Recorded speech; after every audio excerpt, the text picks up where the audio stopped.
I see it online that they cultivate them outside, but it's not very much. It's not a big crop, and they don't get 2 flushes. And then I've also seen people online that try an indoor cultivation method, but they do not go back to the source of the patent that Ron Orr put together, and they don't do exactly what's in the patent. So if you don't understand how these mushrooms operate and their growth patterns and their triggers to the sexual maturity of what a mushroom is a fruiting body, right? So a fruit is just a sexual organ of the fungus, and their spores are seed, right? So whenever you grow a fungus out, not all fungus has a sexual organ fruiting body mushroom. There's only a few thousand, really, out of I don't know how many there are funguses. I think there's like 4 million or something, but only like 14,000 or something like that, which scientists are still discovering them today. You know, so there could be way more, and we've only discovered a portion of them. But that being said,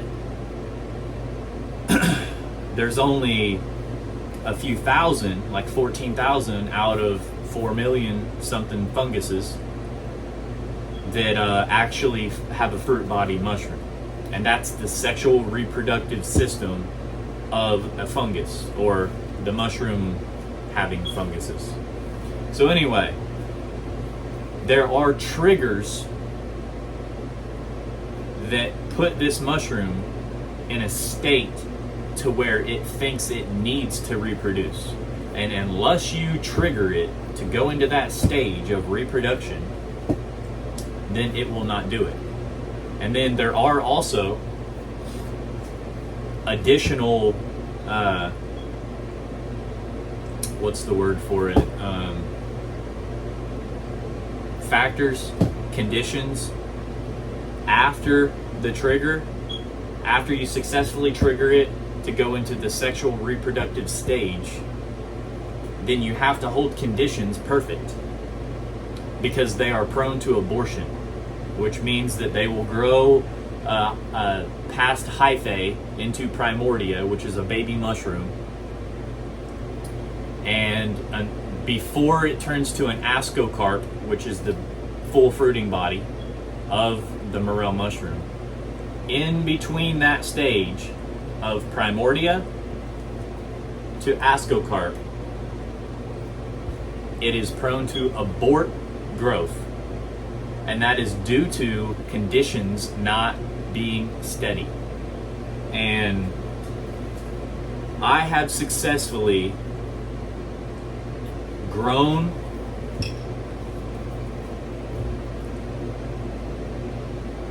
the blushing morel in a 3D liquid growing medium. You can see some of that in there. There you go. Yeah, get that camera to focus.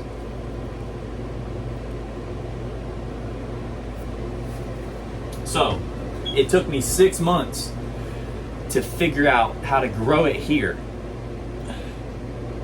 Now I'm on to stage 2. We're about to talk about stage 2. There is a stage 3 and a stage 4. So, stage 2. I have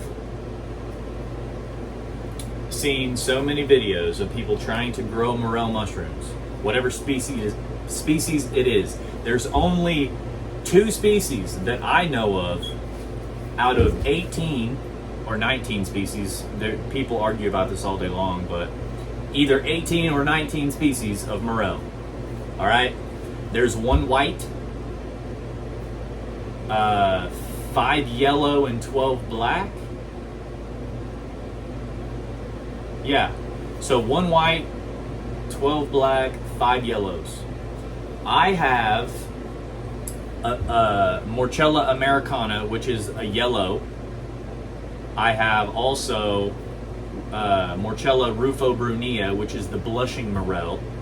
It's kind of like a white, gray, and in maturity, it's got like this orange rustic color to it. But I haven't seen it yet because I haven't been successful in growing them. So, and then also I have a black morel that is Morchella importuna. And the Morchella importuna and the Morchella rufo-brunea are the only two, blushing morel, black morel, the only two that I know of, and I've done hundreds of hours of research on this subject. Over the course of the last 6 months, I've probably put in at least 100 hours of just looking up and reading, defining things, and anyway, I've come across these two species that do not need a tree host to grow. They fruit and they don't require a tree host. Okay? Now that is really important because unless you have one of those two strains, you cannot indoor cultivate morel mushrooms at all because you cannot replicate that tree. It's a symbiotic relationship that morels have with plants. And it's super complicated. Okay? So basically, the mushroom will colonize an area looking for a tree root. And unless it's a certain species of tree, they can't really come into relationship with it. They will actually keep going until they find it. So they could grow hundreds of feet apart looking for a certain type of DNA in a tree species, right? And then once they find it, they will come into relationship with that tree. And then they will colonize the roots for the reason of a give-take relationship, right? It's not parasitic. These mushrooms are not parasitic to the tree. They don't hurt the tree. They just grow around the roots. And what the mushroom, the mycelium, does is it brings the tree water from 100 yards that way, 100 yards or feet this way, 100 feet that way. 100 feet is about their length of growth. Typically, you will find them about 100 feet stretched out, the mycelium underground, away from the roots. This way, the mycelium will bring water that the tree can't gather to the tree's roots. It'll suck the water up, and then the tree will, in turn, in the relationship, it will give the mycelium through the root system that they're attached to, it'll give them carbohydrates, energy, right? Nutrients, minerals, whatever it is that they need to keep growing. Because the tree's getting water and the tree's getting whatever it really needs, they transport it through this root network called mycelium, right? So that's the relationship between a morel mushroom and a tree. And there are a lot of trees that morels will grow under. Down here in Kentucky, the reason they call them hickory chickens is because they grow under hickory trees and they taste like chicken, right? It's like a backwoods saying or name for the morels. So I've never heard that. I've never heard morels called that anywhere else in where I've been, okay? And I've been to 19 different states. And anyway, as a kid, I grew up in southern Illinois, and I used to go out hunting for morels, and I've never truly actually found a black one. I've only found the yellows. Now, that could have been specific to my area, and they just, black ones weren't around as much. They were harder to find. But the very first time I ever ate a morel mushroom, I was told that it was chicken. So that's kind of fascinating that even as, you know, being so far away from Kentucky, which is only like 2 hours, 3 hours maybe, they called it chicken where I'm from, and I didn't put two and two together that it was a mushroom. They battered it up and fried it in some butter, and butter, garlic, onion, I think. And they're like, here you go, it's chicken. And I'm like, yum, that's good, you know, that's good chicken. And they're like, yeah, it's really a mushroom. And I'm like, oh. So anyway, I thought that was a funny story. And so what we're gonna do here, we're gonna get busy. So now that you know a little bit about mycelium, a little bit about, you know, how mushrooms operate, and specifically morels, today I'm starting stage 2 trials. So I've read the patent about 10 times at least, okay? I try to read the patent every week to refresh my mind. And I finally got stage 1 3D cultivation in liquid culture, growing medium, right? Which I still have one more thing to change with that. Instead of honey, morels would rather have potato dextrose. I found that out in the patent, okay? So I've been successful in getting an uncontaminated growth out of this species of morel, Rufobrunea, which is a blushing morel. I've colonized this jar, and it's 1 tablespoon of honey, 1 tablespoon of honey, 5 milliliters of water, and it took me 6 months to be able to get an an uncontaminated jar of morels, because morels do not have an immune system like other mushrooms. They don't have the ability to produce like an extract or like a juice.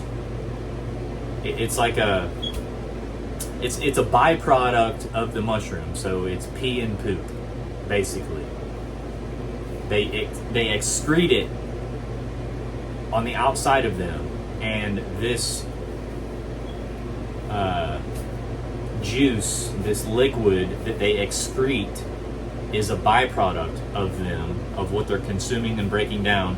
And whenever they excrete it, it actually has immune abilities in it, and it fights off contamination and like any other type of fungus or bacteria or, you know, whatever, viruses even.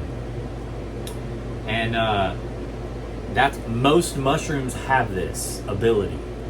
Morel mushrooms do not. All 18 species don't do this. So the tree is the one that gives them the immunity to stay growing. They give it nutrients and the immunity from the tree.